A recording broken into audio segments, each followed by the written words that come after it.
Good afternoon. Thank you very much for an opportunity to give you a vision for something we call cognitive computing, which I think complements what Margot talked about very well and gives you another set of very transformational technologies that can make a huge difference to Brazil and the rest of the world in the next few years. First of all, I've been fortunate to be involved with Rio de Janeiro in particular and Brazil in general for the last several years. And it's great to be back here. And I'd like to give you a view of how we can take all of the great work we've done, especially in public sector, in Brazil, and the tremendous growth of the private sector as well in Brazil over into the next era of computing. So I want to start from a point when I first engaged with Brazil in 2010, which is in the general context of something we call smarter cities.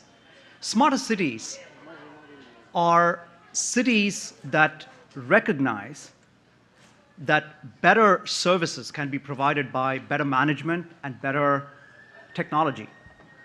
Rio de Janeiro was an incredible example of that. You all know that Mayor Paes and the entire City Hall of Rio has made many transformational changes in Rio over the last several years. In each of the different areas in the city, such as public safety, transportation, healthcare, even the day-to-day operations, planning, infrastructure, all of these areas have taken on a new role in the life of citizens and of businesses. Most importantly, I believe that the confluence of all of those subsystems in the cities, which is what I'm trying to show here with the circle, the confluence and the integration and interaction of all of those subsystems has made the biggest difference. When all of these come together, you can truly see a city that's more livable and more sustainable. And the best example I can think of for that is the City Operations Center here in Rio de Janeiro. As many of you know, IBM was involved in conceiving this project several years ago. It's now operational. It's used for planning, everything including the World Cup. In fact, I'm happy to tell you that as we speak today and as we saw in the last several months, this operation center and the technology within that has performed exceedingly well. It has been able to handle incidents, and it's been able to keep the operations running smoothly within the city of Rio, even with the complexity of an event like the World Cup. Of course, this, while it was led by IBM, is really a collaboration with many cities. We brought together a number of entities around the city. There definitely was Cisco, Samsung, Google, and many other companies that came together to make this happen. And it continues to evolve, and it's going to the next step. A great example of this is the transportation capability that Margot talked about. You have the ability to monitor and to handle incidents of traffic from within this operation center. You even have enough analytics to be able to look ahead and tell what's likely to happen with traffic based upon historical patterns and based upon the current state.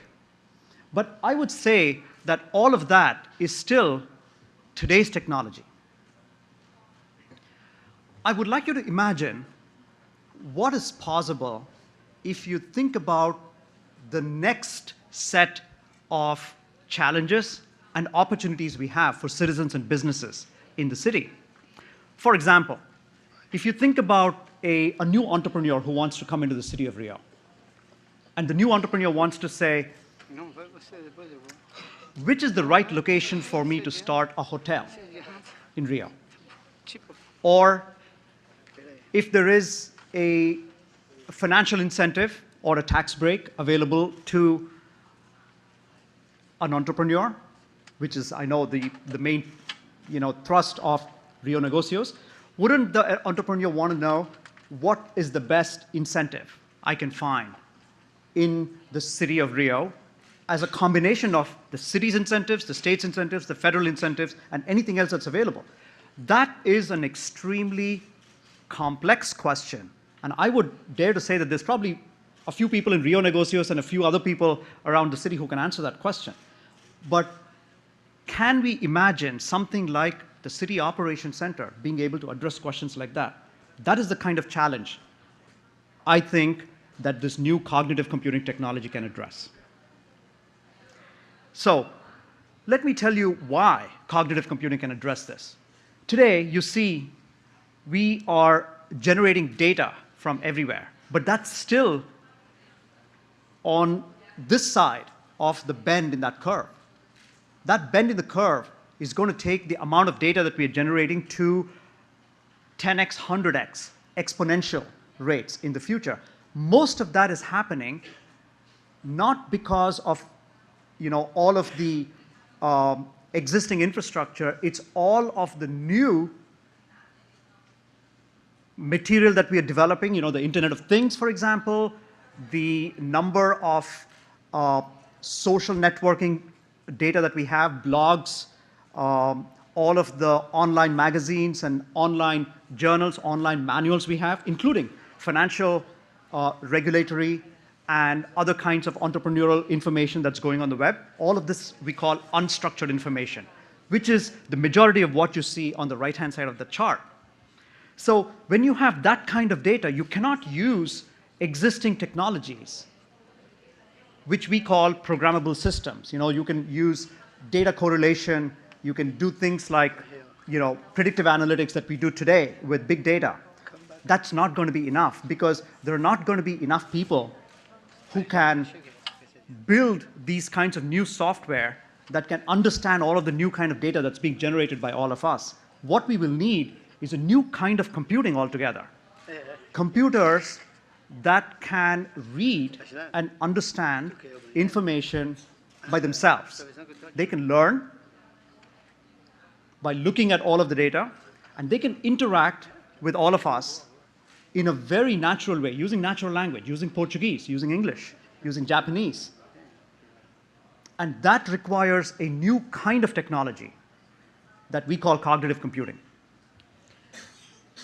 In a very, very brief way, if I were to define what cognitive computing is, it would be a class of systems that are able to learn and to interact naturally with humans, to do things that neither humans nor computers could do by themselves, and do things at 10x, at 100x better than our best professionals we have around our professional areas. So if we had 10 experts who could answer an entrepreneur the question about what is the right place to open a business and what is the best tax incentive or financial incentive I can get, in the future, we could have a computing system that could essentially understand the regulations, understand all the experiences of other entrepreneurs using blogs, newspaper articles, magazines, and so forth, and be able to respond to new entrepreneurs with the best of the information that's available today on the web.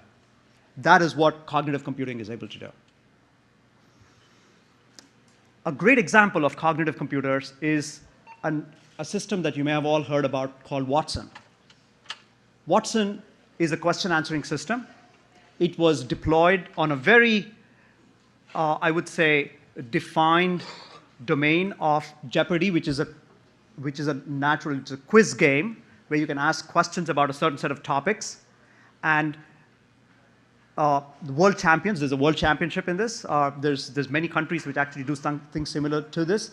But the champions are able to do this in a very short period of time, usually within a couple of seconds, and in a very highly accurate way. We wanted to test our Watson system against the best in the world, which are the champions here, Brad and Ken. And it's based upon technologies like the ones that you see underneath. I'm not going to talk about the technologies here. I'm just going to tell you that this is 20 years or 30 years of investment that has resulted in the underlying componentry that has enabled us to develop a system like Watson. Rather, I would like to show you what happened when Watson actually took on Brad and Ken.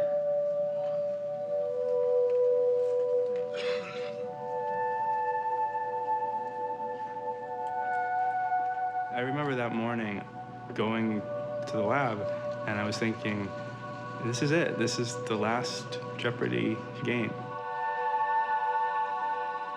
This is Jeopardy, the IBM Challenge.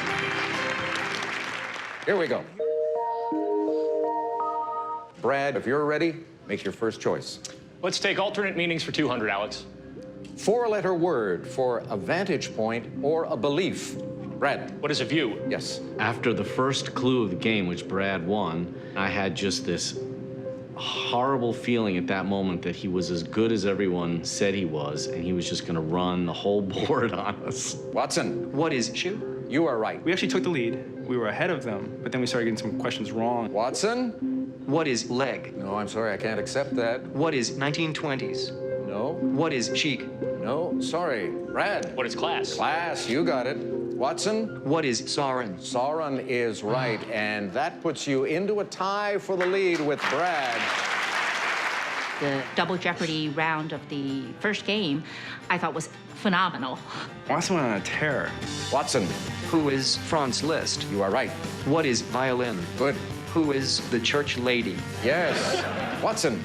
What is narcolepsy? You are right, and with that, you move to $36,681. The risk was, Ken gets a daily double, bets big, gets it right, he's gonna be well ahead, and then with that kind of lead going into Final Jeopardy, if he bets enough, he could end up winning the match. Ken. What's a committee? We got to find that last daily double. We got to find that last daily double. It was a crucial moment in the game. There was still a daily double on the board, and it was starting to become pretty clear that it was in the legal ease category. Let's go to legal ease for 1,200. Watson.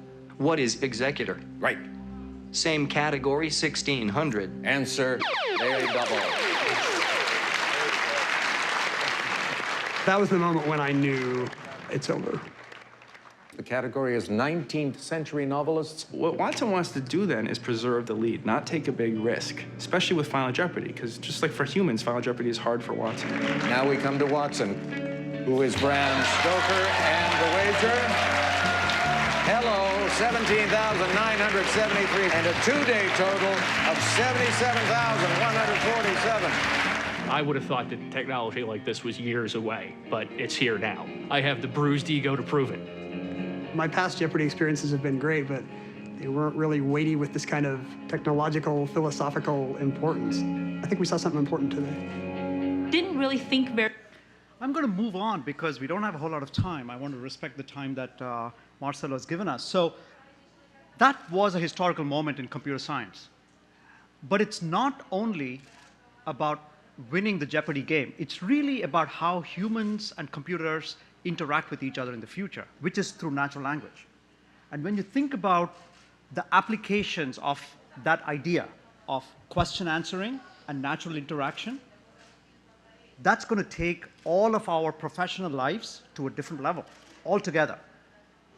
You can be a doctor, you can be a teacher, you can be an artist, you can be any one of the professions that we all are, and you can now start to get a professional assistant who can interact with you naturally and who can make you be 10x or 100x better than what you were before. And we're beginning to show that in every one of the industries, healthcare, education, financial services, etc. And to do that, we've created a new business called the Watson Business Unit. Just created a headquarters in downtown Manhattan, which is where I'm moving to. And that business has created an entire platform that's open with APIs for the ecosystem to build applications in pretty much every field. I'm not going to go into the details of this product platform, but I just want you to know that that platform exists and it's already being used by business partners of IBM to build applications in many domains. I'm going to show you one example of a business partner who has built an application that you will probably see the power of question answering in a completely different area. Let me see if I can We get that. are all familiar with e-commerce as a $1.25 trillion fast forward a little industry bit that just is so that growing you nearly get it. 20 site. And instead of using keyword searches, radio buttons, and drop-down menus, I asked my question addressed by putting some of the qualities of the best in-store sales associates in the hands of every consumer, every time.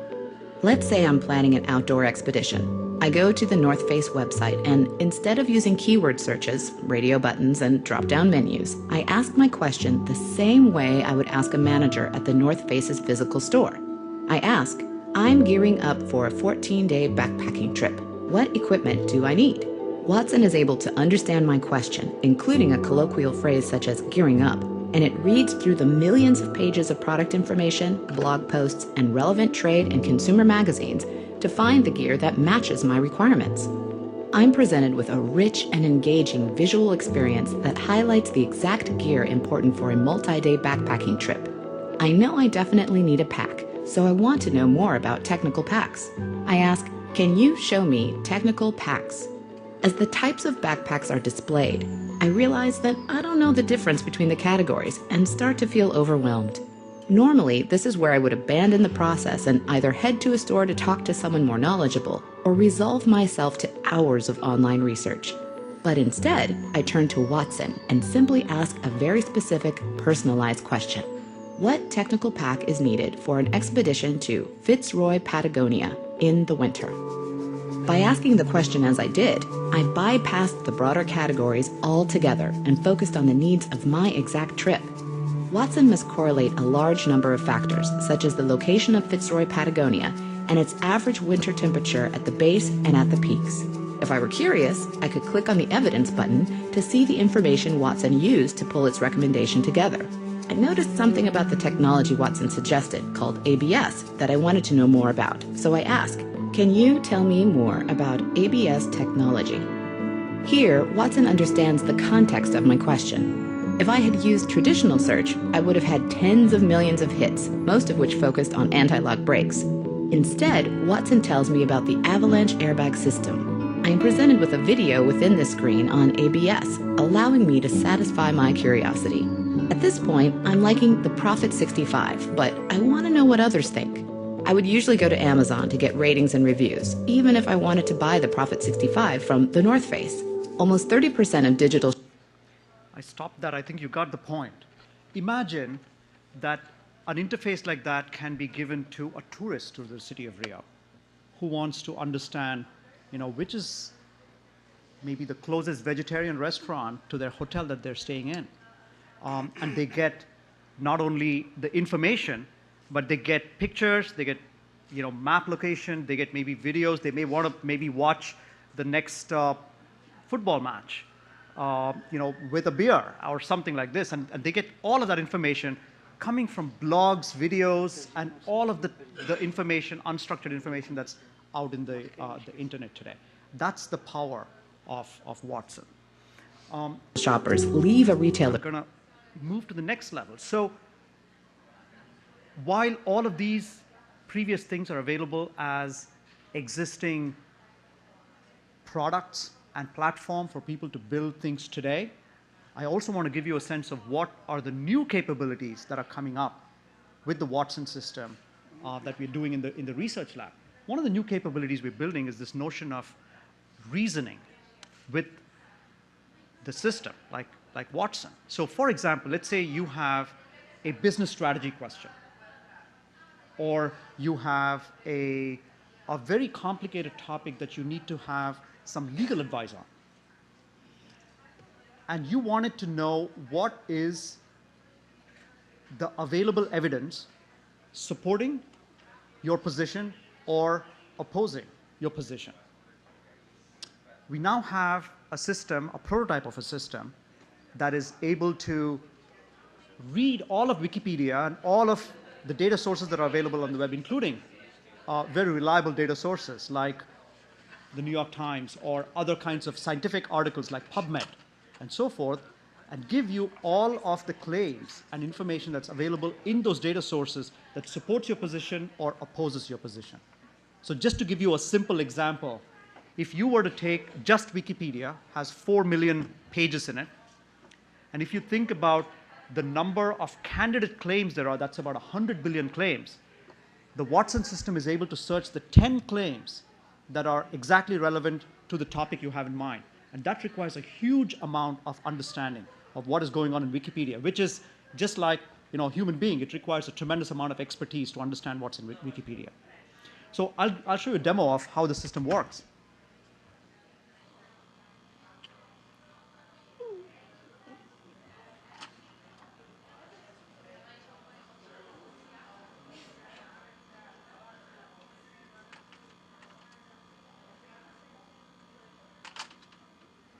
Hello, and welcome to the IBM Debating Technologies demonstration. Today we shall focus on detecting relevant claims. To proceed, please select the topic, and I will share with you my top predictions for pro claims and con claims.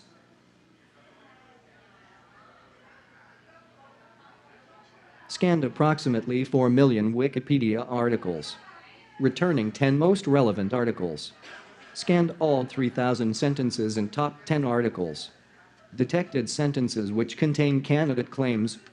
Identified borders of candidate claims. Assessed pro and con polarity of candidate claims. Constructed demo speech with top claim predictions. Ready to deliver. You have selected the topic. The sale of violent video games to minors should be banned. I would like to raise the following points in support of the topic.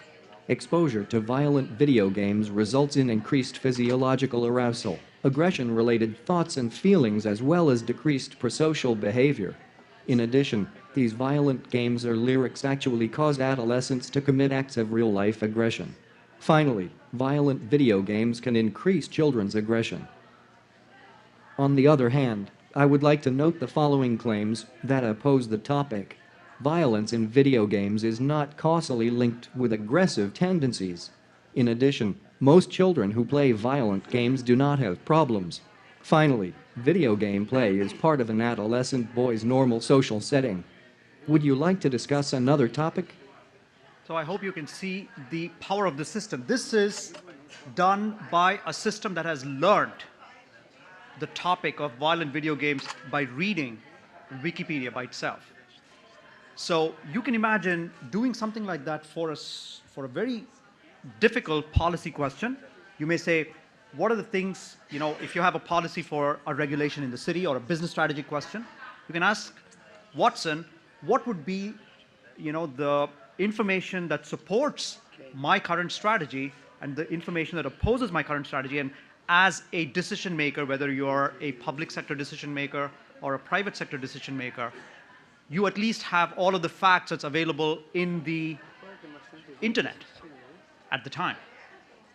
Right? So this is a very powerful tool. Again, this is still an early demonstration, but it gives you a sense of the kind of capabilities that we can build with Watson. I'm going to show you one last example, and that is going to go into a completely different domain than language. Right? This is so far, it's been looking at English language as the data from which a computer understands all of these facts and figures. By the way, we're also now beginning to build a Portuguese version of Watson. So this is going to be applicable to multiple business scenarios here in Brazil, and several of our friends and partners in Brazil are beginning to work with us on this. But I want to now go from language to the domain of being able to see things, just visual imagery, right? So Watson, you may think that it requires words in order to answer questions, but we now have technologies that can look at images, understand images, again, by learning the content of images, and answer questions, as well as give you much more complicated diagnosis of what is possible. So I'm going to use the area of radiology, where you have X-ray images that can be learned by Watson for recognizing what is a tumor and what is not a tumor. I'm going to show you, in fact, a case of breast cancer. We've gotten a large number of X-rays that we've now trained Watson on, and the next time we give an X-ray for breast cancer, Watson is now able to tell us with a pretty high degree of accuracy, which is comparable to a radiologist, whether that entity, that image is representative of a tumor, a breast tumor. So let me show you the demo, and then I want to make a few final comments about how this applies to the broader set of professions that this could be applied to. Ultrasonic image has arrived. Tumor detection. Tumor has been found. Proceed to tumor characterization. Shape detection. Oval. Mass margin. Well-defined border. Circumscribed mass. Orientation of mass. Parallel to skin. Lesion boundary. Echogenic halo. Echo pattern. Anechoic. Posterior acoustic features. Posterior enhancement. Mears parameters. BIRADS2. Anechoic. Homogeneous. Get clinical input from the patient files. High fever. Mastodynia. Tender left breast lump. Combined recommendation. Differential diagnosis. Either simple cyst or galactocele. Patient management. Favor course of antibiotics over fine needle aspiration or incision and drainage. End of case processing. Thank you. So what you see here is that Watson has learned both the images as well as all of the cases associated with that particular disease. And it understands what is the right level of diagnosis and treatment for this particular case. So with that, I'm going to end my talk, but I'd like you to imagine how this notion of learning computers and computers that are able to interact naturally with you can do things with you as an assistant, as a force multiplier, if you will, to basically supercharge, right, every professional, every field. If you're a financial advisor, you have a lot of manuals and you have a lot of information from the web that you make your decisions with, but Watson could help you make much better decisions. If you are a health advisor, I already show you examples of how doctors can do a lot better. Instead of waiting for 10 years for a clinical trial information to be available to me, which is the normal today, even in the developed world, you can have information that came out of an experiment or a drug discovery from yesterday for your diagnostic today, which would be a massive improvement in healthcare. You can be a teacher, and you can have Watson read the textbooks and design a curriculum specific and customized to a student to focus on things that matters to that particular student. And you can be an architect. I can go on and on. For every field of human endeavor, Watson can become your personal assistant that can make you a super professional. And we believe this can be applied in the context of Brazil.